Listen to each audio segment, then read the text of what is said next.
Okay, well, it's funny how I ended up at Simple Reach, actually. I initially intended to be a journalist and sort of felt like the writing was on the wall, and that there was this insidious things, demolishing the wall, the separation between church and state, between advertising and editorial, and ended up studying math and statistics, and ended up working at a company doing analysis of content marketing, so sort of what I was afraid of in the very beginning. But I think my sort of instincts led me in the right direction and just sort of mixed up who I was working for. So I think as an early employee of the company, what might be interesting for you guys to hear is just the perspective of what it's like to start at a company that sort of is still figuring out what the most useful thing that it could be doing is. And a lot of that, I work with a really great team, and we talk a lot.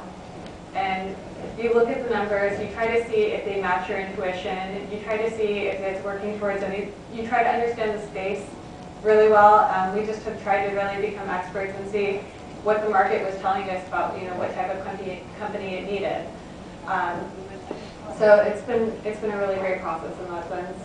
But speaking more towards, there was a slide up here earlier, I think from your presentation, that 37% of analysts make decisions based on gut feelings.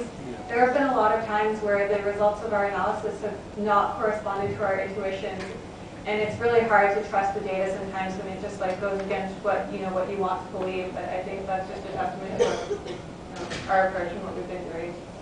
Thank you. So that leads us back to the actual analytics discussion. So, so far it looks like most of the analytics solutions that have been on the market were essentially sort of point solution, best of breed, and the approach has really been people trying to figure out, how to put Tableau on top of a database, or other sort of gluing things which actually were probably not meant to be glued together.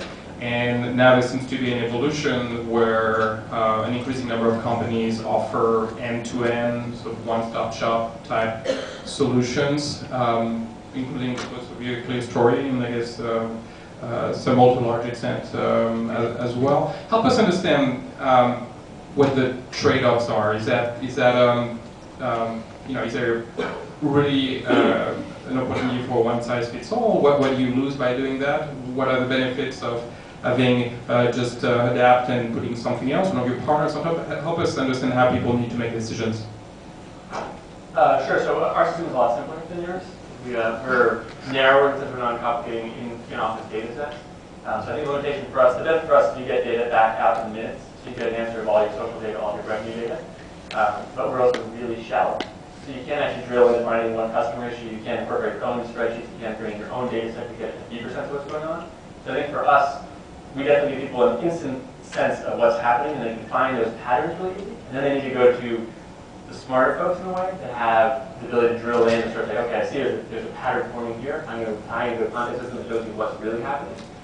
For our customers who are usually small businesses, $10 million is genius. But for bigger companies, they like us because it's a quick result. It's a big trade-off. Yeah,